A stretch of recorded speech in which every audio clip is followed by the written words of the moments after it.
En la actualidad, el dólar estadounidense es la moneda de reserva del mundo y la mayoría de los países utilizan el dólar en el comercio internacional. Pero, ¿cómo llegó Estados Unidos a desempeñar un papel tan importante? ¿Por qué el dólar y no otras monedas?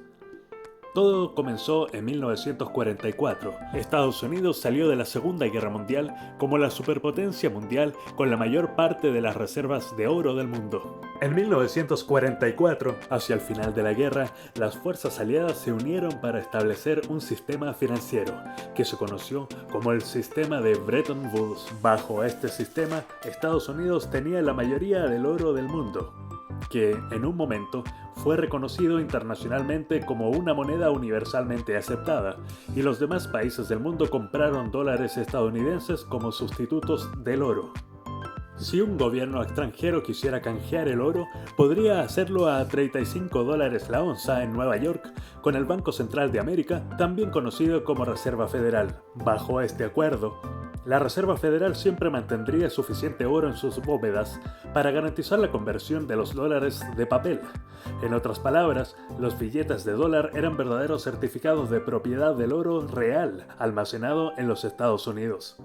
Además, todos los demás países decidieron mantener tipos de cambio fijos frente al dólar. Gracias a las potencias comerciales que utilizan el dólar estadounidense, esta moneda se había convertido en la moneda estándar de la mayor parte del mundo occidental.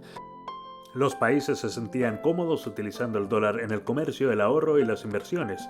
De hecho, tenían la certeza de que los dólares tenían una garantía de oro. Todo el mundo confiaba en ellos y los utilizaba en el comercio. Esto puso a Estados Unidos en una posición extremadamente ventajosa. A finales de 1960, Estados Unidos se embarcó en una guerra de larga duración en Vietnam y el gasto público en necesidades sociales aumentó. La Reserva Federal comenzó a imprimir dólares para pagar estos gastos, a pesar de que eso iba en contra del sistema de Bretton Woods. Los países exportaban productos a Estados Unidos y a cambio se les pagaba con dinero que ya no tenía garantía de oro. Al principio el proceso fue lento, pero con el tiempo, en el transcurso de las décadas de 1960 y 1970, se fortaleció. Usted ya sabe que si un país imprime dinero, la inflación aumenta dentro del propio país, ya que es la cantidad de dinero en circulación la que aumenta. Pero ¿qué ocurre si el dinero recién impreso no entra en circulación dentro del país, sino que acaba en otro país? En ese caso, no habría un aumento significativo de la inflación porque la inflación de un país se exportaría a otro.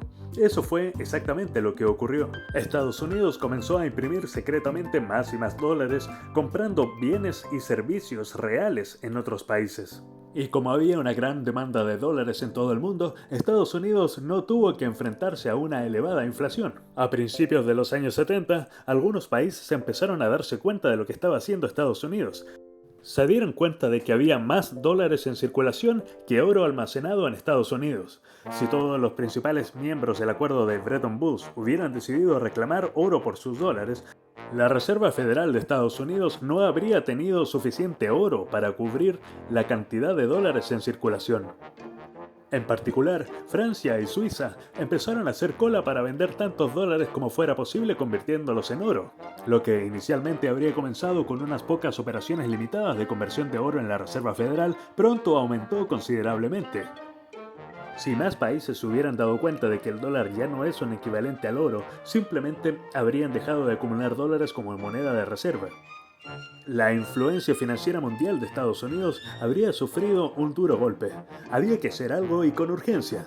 El 15 de agosto de 1971, el presidente Richard Nixon anunció que Estados Unidos dejaría de convertir dólares en oro. Los países extranjeros que tenían dólares ahora no podían reclamar legalmente su oro, y Estados Unidos podría imprimir dinero sin más límites. De hecho, los dólares de papel, según el acuerdo de Bretton Woods, representaban certificados de propiedad legal del oro en las bóvedas de la Reserva Federal, y el cierre de la ventana del oro por parte de Nixon fue un grave incumplimiento de las obligaciones internacionales de los Estados Unidos. Como el dólar ya no estaba respaldado por el oro, el valor del dólar estadounidense comenzó a caer drásticamente. A finales de 1972, el precio del oro se había duplicado pasando de $35 la onza a $70 la onza. Esto implicaba que el valor del dólar se había reducido a la mitad en un solo año. En una situación en la que el valor del dólar estaba en caída libre, los precios subían exponencialmente en todo el mundo.